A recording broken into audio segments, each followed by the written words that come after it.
തലയിൽ ചവിട്ടുന്ന കാലിൽ ഈശനെ കണ്ട ബലവത് വിനയത്തിൻ സൗമ്യമൂർത്തിക്കായിട്ട് നമ്മളെല്ലാവരും ഒരുങ്ങുന്ന ഈ ഓണക്കാലത്ത്, ഈ ശ്രാവണ മാസത്തിൽ, ശ്രാവണ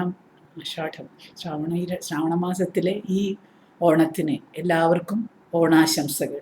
ഇത് പതഞ്ജലിയുടെ വിഭൂതിപാദം എന്ന അധ്യായത്തിലെ, പതഞ്ജലി യോഗ സൂത്രത്തിലെ വിഭൂതിപാദത്തിലെ 36-ാമത്തെ സൂത്രം. തഥ പ്രാതി ശ്രാവണ വേദന ആദർശ ആസ്വാദ വാർത്ത ജായന്തേ. പ്രതിഭ കൊണ്ട്, ഒരാളുടെ പ്രതിഭ കൊണ്ട് വളരെ സൂക്ഷ്മമായിട്ട് അതീതമായ ജന്മങ്ങളില്, പൂർവജന്മങ്ങളിൽ ഉണ്ടായിരുന്ന അറിവുകളെല്ലാം, വിദ്യകളെല്ലാം നമ്മുടെ കാരണ ശരീരത്തിൽ, ലിംഗ ശരീരത്തിൽ ഇരുന്നു കൊണ്ട് നമുക്ക് ഈ ശരീരത്തിലും ലഭിക്കുന്നതിനെയാണ് പ്രതിഭ എന്ന് പറയുന്നത്. ആ പ്രതിഭ കൊണ്ടാണ് നമുക്ക് ഈ പറഞ്ഞ കാര്യങ്ങൾ, ശ്രാവണം, വേദന, ആദർശം, ആസ്വാദം, വാർത്ത, ഇതൊക്കെ ലഭിക്കുന്നത്.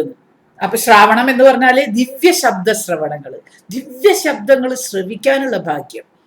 വേദന, ദിവ്യസ്പർശാദിഗമങ്ങളായ സംവേദനങ്ങളാണ് വേദന എന്ന് പറയുന്നതിന്റെ അർത്ഥം. അത് വ്യാസഭാഷ്യത്തിൽ അങ്ങനെയാണ്. ആദർശം എന്ന് പറഞ്ഞാൽ ദിവ്യരൂപ സംവിത്തുകളാണ്. കണ്ണാടിയിൽ കാണുന്ന പോലെ, ആദർശം കണ്ണാടി, അതിൽ കാണുന്ന പോലെ ദിവ്യരൂപ സംവിത്തുകൾ നമ്മുടെ ഉള്ളിൽ വിഷ്വലൈസ് ചെയ്യാൻ സാധിക്കുക.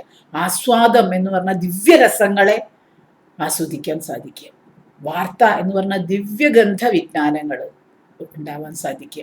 ഇപ്പൊ ഈ ശ്രാവണ മാസത്തിലെ ശ്രാവണ വേദനാദർശ ആസ്വാദ വാർത്തകൾ എല്ലാവർക്കും പൂർവജന്മാനുസൃതമായ വാസനകളുടെ ഫലമായിട്ടുള്ള നല്ല കാര്യങ്ങൾ എല്ലാവർക്കും ഉണ്ടാവട്ടെ എന്ന് ഓണാശംസകൾ.